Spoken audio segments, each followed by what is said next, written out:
She was pregnant, homeless, and alone in a city that didn't care. He was the billionaire CEO who kicked her out in the middle of a January snowstorm like she was yesterday's mistake. 15 years later, she's 8 months pregnant again, but this time, married to a Forbes-featured investor, running a $3.5 billion empire, and standing on stage at his daughter's wedding. With cameras rolling and the nation's top influencers watching, she drops the mic with a single sentence that leaves the room silent, and his new wife in tears. But wait, let's rewind. Before the headlines, before the scandal, before the 24-hour news cycle turned her into a viral icon, there was just a girl. A girl named Emily Carter, 21, college scholarship student from North Carolina. Talented, humble, and head over heels for a man she thought was her forever. Nathaniel Brooks, a man 15 years older, richer than sin, charming like the devil, and cold when it counted. Their affair was secret, their love one-sided, and their goodbye? Brutal. He gave her $10,000 in cash and an ultimatum. Get rid of it, or get out. She chose to keep the babies. What followed wasn't a fairy tale. She gave birth in the back room of a diner owned by a Cuban widow named Lucia. Worked 12-hour shifts. Breastfed twins between wiping tables. Studied business management at night. Watching YouTube tutorials on a second-hand iPad. She didn't have connections. She built them. She didn't have money. She earned it. And she sure as hell didn't have a seat at the table. So she built her own. What happened next isn't just a story of revenge. It's about reclaiming power, not with rage, but with grace, and a flawless event proposal that would bring her back into the very ballroom where she was once erased. Buckle up. This isn't a fairy tale. This is America, where your biggest heartbreak could be the opening chapter to your billion-dollar comeback. Now, grab your popcorn, because what Emily does next, no one saw it coming. Emily Carter wasn't born lucky. She came from a town most people couldn't find on a map. Siler City, North Carolina. A place where time moved slower, secrets spread faster than wildfire, and dreams rarely made it past the county line. Her mother worked double shifts at a roadside diner, her father disappeared before she hit middle school, and Emily grew up knowing that if she wanted anything, she'd have to fight for it. And she did. She graduated top of her class. Won every local music competition in a 50-mile radius. Her voice wasn't just pretty, it was raw, soulful, powerful. By the time she turned 18, she'd earned a full scholarship to the University of North Carolina School of the Arts in Winston-Salem. A first-generation college student with a suitcase full of thrift store clothes and a heart full of big city dreams. Music was her world. She spent her nights rehearsing in echoey stairwells, her mornings serving coffee at the campus cafe. She didn't party, didn't waste time. She knew exactly what she wanted. What she didn't expect was him. Nathaniel Brooks. He entered her life like a well-dressed storm. 6'3", perfect smile, Rolex flashing every time he reached for his scotch. He wasn't just rich. He was generational wealth rich. He owned luxury hotels from Manhattan to Maui, flew private, and dropped tips bigger than her tuition. They met by chance at a jazz lounge in downtown Charlotte. Emily was performing as a favor for a friend. Just 3 songs and a handshake. But he was in the crowd that night. And when she sang at last, he didn't blink once. After the show, he introduced himself with a business card that felt more like a golden ticket. "I don't usually do this," he said. "But your voice? It belongs in better rooms than this." He started showing up every week. Champagne. Flowers. Whispered promises. She was 21. He was 36. It should have been a red flag. But when someone who seems to have the world looks at you like you're their missing piece, it's hard not to believe them. Soon, she was living in an apartment he rented through a friend. Driving a car he just didn't need anymore. Wearing clothes that still had tags on them. He never took her to company events. Never introduced her to friends. Never let her post photos of them together. He said it was because of complicated board politics. She wanted to believe it. And she did, until the day she saw 2 pink lines on a pregnancy test and realized her fairy tale wasn't a dream. It was a trap. It was supposed to be a cozy Tuesday night. Emily had made her signature chicken pot pie, the kind Nathaniel always said reminded him of something real. The apartment smelled like thyme and warm biscuits, soft jazz played in the background, and outside, the Carolina winter whispered against the windows. She'd cleaned every inch of their place, set the table, lit candles. She even put on lipstick. And in her pocket was the test. 2 pink lines. Not one. Ooh. Pregnant. 4 weeks, according to the app. 8, if her gut instinct was right. She'd taken 3 tests. All positive. And when she saw the 4th one flash, pregnant 2 to 3 weeks, in bold digital letters, she stopped denying it. This was happening. So when Nathaniel walked in, fresh off a flight, his coat still carrying that expensive cologne and cold air, she smiled like someone who had good news to share. "We need to talk," she said gently. "Let me guess," he smirked, pouring a glass of bourbon. "You finally want to post a picture of us online?" She didn't laugh. "I'm pregnant." For a moment, he didn't react. Just stared into his glass, swirling the ice. Then came the sigh, the long, tired kind that feels rehearsed. He didn't ask, "Are you sure?" Or "How far along?" He didn't say, "Congratulations." He didn't touch her stomach. Instead, he walked to his coat, pulled out an envelope, and tossed it on the table between them. "There's 10 grand in there." Emily blinked. "I'm not asking for money." "It's not a gift," he said coldly. "It's for options." "Options. Clinic. Or disappear. Your call." Her hands shook. "You think I'm getting rid of our child like it's a scratch-off ticket?" He finally met her eyes. And for the first time, she didn't recognize the man in front of her. "It's not part of the plan, Emily," he said. "This was fun. You were nice. But I have responsibilities. A reputation. And I'm just a mistake you made on the way to brunch with your board?" He didn't flinch. She reached for the envelope, but only to throw it across the room. It landed against the wall with a dull thud. "I'm keeping this baby," she said, voice shaking but steady. "With or without you." Nathaniel straightened his jacket, smoothed his tie. "Then it's without." He left that night, took the spare key, canceled the rent, disconnected the utilities. 3 days later, the apartment building manager handed her an eviction notice. No warning, no discussion, no apology, just gone. Within a week, her phone calls went to voicemail. Her name was removed from the hospital visitor list. Friends she thought she had stopped responding. She found out months later that Nathaniel had a fiancée, a political heiress. The wedding was already in the works. And Emily Carter? She was erased. At least, that's what he thought. The back room at Casa Morena smelled like cumin, mop water, and cinnamon. It was small, barely enough space for a cot, a crate of cleaning supplies, and Emily's duffel bag, but it was safe, warm. And after weeks of uncertainty, that alone felt like a luxury suite at the Ritz. Lucia Morales was tough, but kind. She didn't coddle. She didn't preach. She simply expected Emily to show up, every morning at 6 a.m., apron on, hair tied back, ready to work.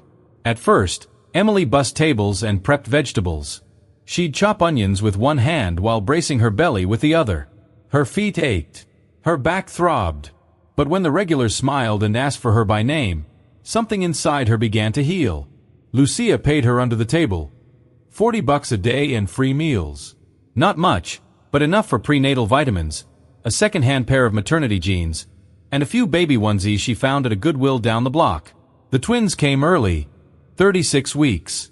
Her water broke during the breakfast rush. Lucia didn't panic. She locked up the diner, threw a towel on the passenger seat of her old Toyota Corolla, and drove like hell to the hospital. Emily delivered 2 healthy babies, a boy named Liam and a girl named Ava. The hospital staff looked confused when they saw her emergency contact listed as Lucia Morales. Employer, friend, miracle worker. They stayed in the NICU for 4 days, just for observation. Emily never left their side. When they were discharged, she brought them home, to the back room, now cleared out and rearranged by Lucia and her niece, who had added a crib and a folding chair for midnight feedings. Emily returned to work 2 weeks later, with Ava in a sling across her chest and Liam sleeping in a bassinet by the prep station. The customers didn't complain. In fact, Most of them tipped more when they saw the babies. But Emily knew this wasn't sustainable. Late at night, while the twins slept, she borrowed Lucia's old laptop and started teaching herself business strategy, event planning, how to build a brand with zero capital. She read blogs, watched webinars, took free courses. She even signed up for a local business boot camp, 3 nights a week, childcare included. And somewhere between diaper changes and double shifts, she sketched out a plan. She would launch her own event company. It didn't matter that she had no office, no capital, no formal degree. She had grit. She had experience. And she knew what elegance looked like, even if she'd once served it from a tray, not a clipboard. She called it Carter Moments. It started small. Backyard weddings. Retirement parties. A quinceañera in a church basement. But with every event, she got better. Faster. More confident. Because Emily Carter wasn't just surviving anymore. She was rebuilding. And she was just getting started. The thing about rock bottom is, once you've hit it, every step forward feels like a mountain climbed. Emily didn't have time to grieve. Not for the life she lost. Not for the man who abandoned her. Not even for her old dreams. She had 2 newborns who depended on her for everything, and bills that didn't care how tired she was. Lucia, true to her word, gave Emily purpose and space. The restaurant storage room was cleared out, repurposed into a makeshift nursery, a small crib from Facebook Marketplace, a used baby swing, and a folding chair where Emily sat every night, nursing Liam and Ava while humming lullabies through chapped lips. Days blurred together. She'd wake at 5:30, make Cuban coffee, prep eggs and onions, open shop at 7. Between orders, she'd bounce one baby in a sling while the other slept in a basket tucked behind the register. Lucia's regulars didn't just tolerate the twins, they embraced them. One brought diapers. Another left a $100 tip with a note, "For the little warriors." Still, Emily knew this life couldn't be forever. Late nights, when the babies finally slept and the restaurant went quiet, she borrowed Lucia's battered Chromebook and disappeared into YouTube tutorials and free online business classes. She wasn't chasing fame anymore. She wanted freedom, stability, options. She studied color theory, table layout, flower coordination. She learned to budget down to the penny. She watched wedding planners on TikTok with 2 million followers and took notes like her life depended on it. Because in a way, it did. Then one day, opportunity knocked. A customer, a retired schoolteacher named Ms. Darlene, asked if Emily could help decorate her niece's backyard wedding. "Nothing fancy," she said. "Just need someone with taste and hustle." Emily did it for $200. And she crushed it. Word spread. Another client came. Then another. She bought her first planner from Target, scribbled Carter Moments on the front, and made it official. Her first business cards were printed at a library for 5 cents apiece. She wasn't pretending anymore. She was building something. Each event gave her confidence. Each paycheck brought her closer to rent, to childcare, to dignity. Emily didn't just survive. She learned. That failure wasn't the end. It was fuel. She wasn't a victim. She was a blueprint in progress. And deep down she knew, the best revenge wasn't rage. It was results. What started with a $200 backyard wedding slowly morphed into something bigger. Within a year, Carter Moments became the name whispered at local brunches, bridal expos, and PDA meetings across Asheville. Emily didn't have a PR team. She didn't have billboards or a budget for Google ads.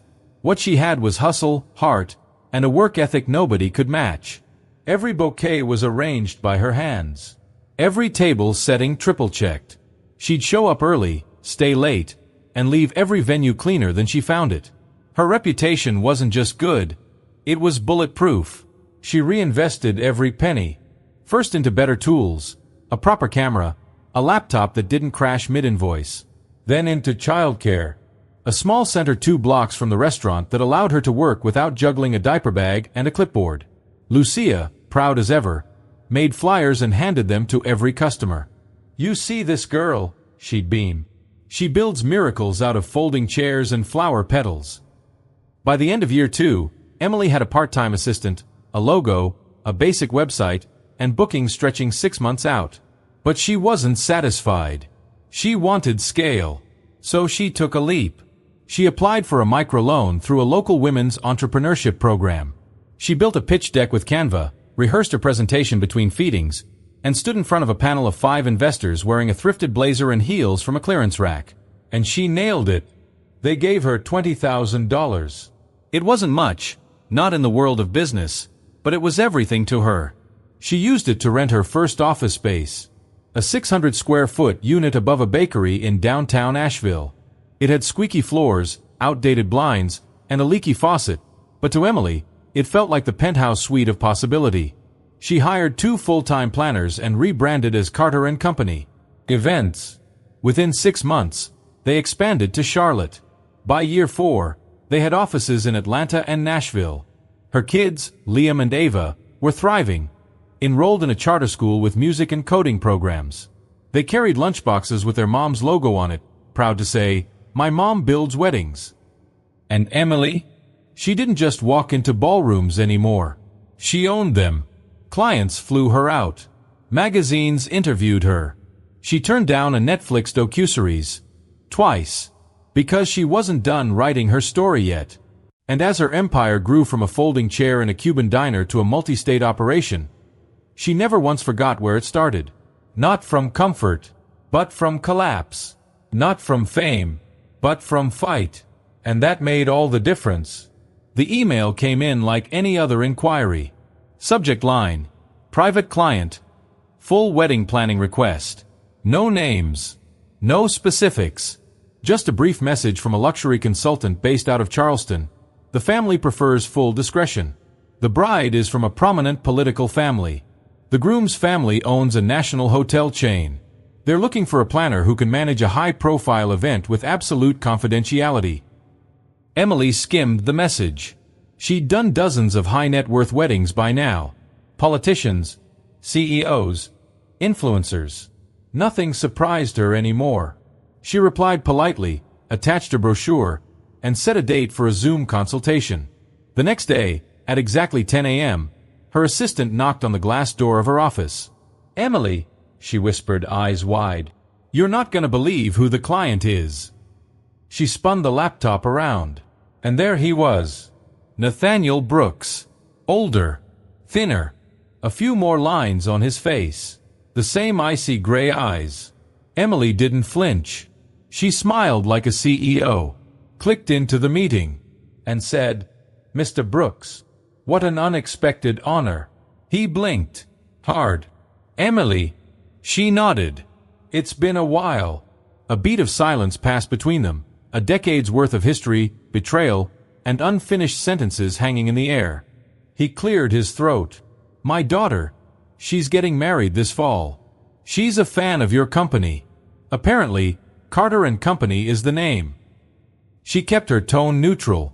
"Congratulations. And thank her for the kind words. I didn't realize it was you until just now."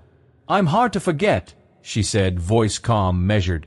Nathaniel looked off camera, clearly rattled.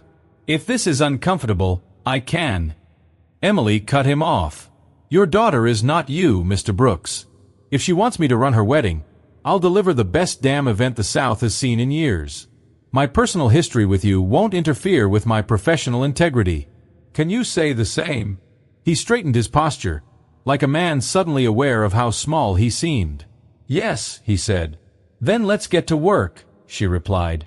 And just like that, Emily Carter, the girl he once paid to disappear, was now running the biggest day of his family's life. Except this time, she was calling the shots. And Nathaniel? He had no idea just how much he'd lost.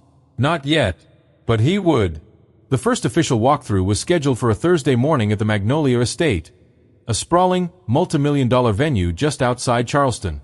Spanish moss hung from century-old oaks. Marble fountains sparkled in the sun. It was the kind of place Emily used to only see in bridal magazines. Now she was the one orchestrating the magic. Nathaniel arrived in a tailored navy suit, polished loafers, and a face that tried hard not to show how shaken he was. His fiancée, socialite-turned-real estate heiress Amanda Wexler, had stayed behind in Aspen for a pre-wedding spa retreat. His daughter, Claire, the bride, was finishing law school finals and hadn't seen the estate yet, which left just the two of them, Emily and the man who once threw 10 grand on a coffee table and told her to disappear. She didn't blink. She walked the property with her clipboard in one hand and professionalism in the other, discussed guest traffic flow, generator backups, valet coordination. She never once mentioned the past.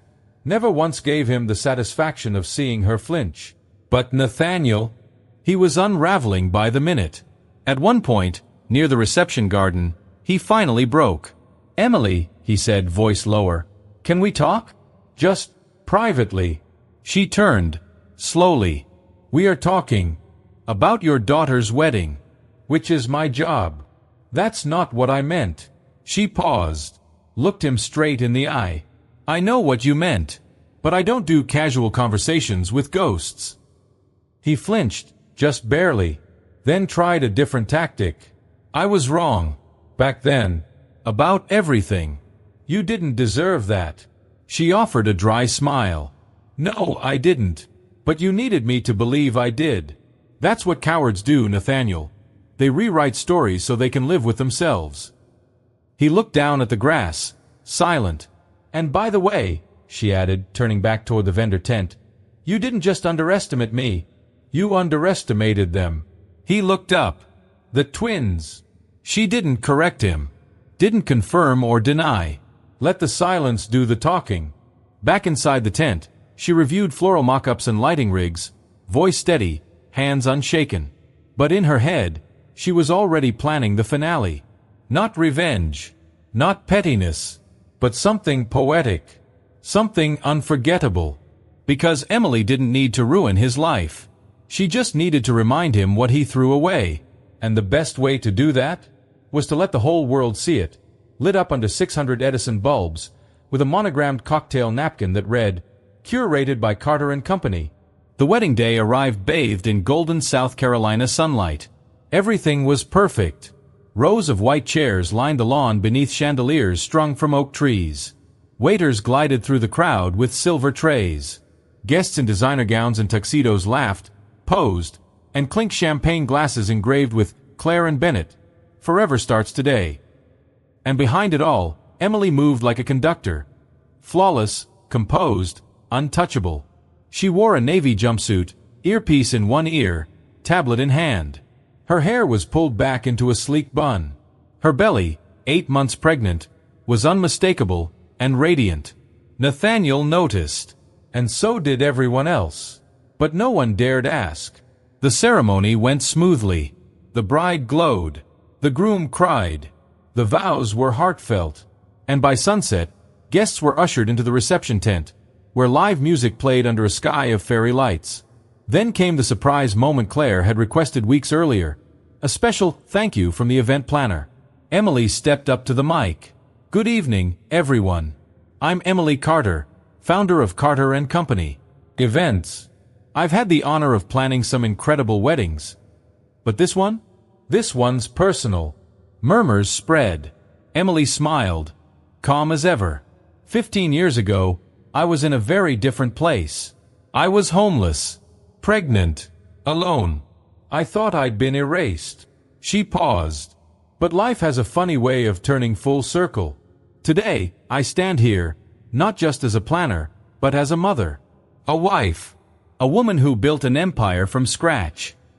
She turned slightly toward the head table and locked eyes with Nathaniel. "In this very room sits a man who once called me a mistake, who told me my unborn children would ruin his future." Gasp. Whispers. One woman dropped her wine glass.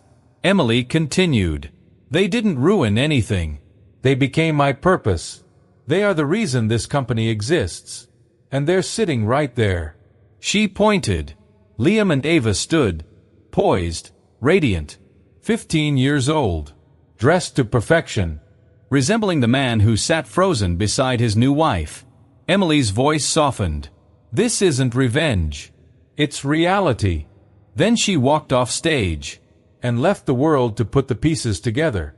The tent fell eerily silent. No music, no chatter, Just the faint sound of clinking glass and the rustle of confused whispers traveling from table to table like wildfire. At the head table, Nathaniel Brooks sat stone still.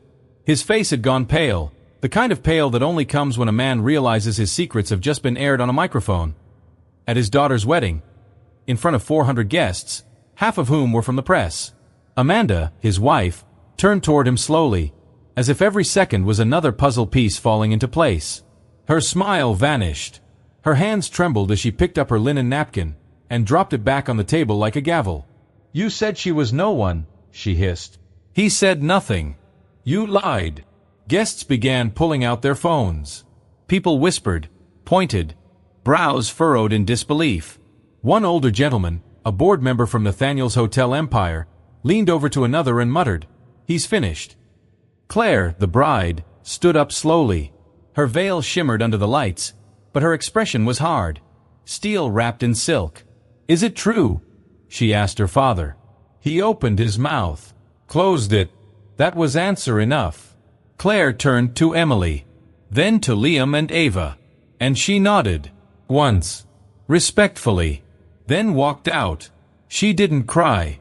She didn't scream. She just left. Moments later, Amanda followed, her heels echoing through the silence, each step more definitive than the last. Within 10 minutes, a quarter of the guests had left. Within 30, the reception was half empty. By midnight, the only people remaining were Emily's team, packing up lanterns, folding chairs, and floral centerpieces no one stayed to admire. Nathaniel sat alone at the head table. A man who once ruled boardrooms, now completely dethroned by the truth. And across the venue, under the twinkle of fairy lights and the glow of her own resilience, Emily Carter zipped her bag, straightened her blazer, and walked away, not as a woman scorned, but as a legacy sealed. The headlines hit by morning. Scandal at society wedding. Billionaire's secret past revealed by event planner. Emily Carter, the woman who built an empire from betrayal. By noon, her inbox was flooded. Book deals, interviews, TV appearances. But Emily turned most of them down. She wasn't interested in tabloid fame. She was building something real, and the work didn't stop just because her story went viral. Instead, she used the moment to launch a mentorship program for single moms called Rise and Reclaim. Free training, microloans, childcare grants, the very thing she wished she'd had 15 years earlier. She didn't take a victory lap. She opened the door for others. 1 week after the wedding, a letter arrived. No return address. But she knew the handwriting. It was from Nathaniel. No excuses. No justification. Just 3 short lines. "You were never a mistake. They are my greatest regrets, and my greatest unknowns. I hope someday they'll forgive me." She read it once, then folded it up and placed it in a drawer. She didn't respond, not because she was bitter, but because she had already moved on. Her children were thriving. Her business was booming. Her name, once erased, was now etched into the skyline of every city she touched.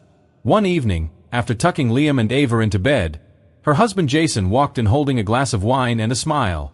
He looked at her like Nathaniel never did, like she was the center of gravity. "You did it," he said softly. She nodded, but her eyes weren't on the news articles or the awards on the wall. They were on the photo of her kids, smiling, strong, whole. "That wasn't the victory," she said.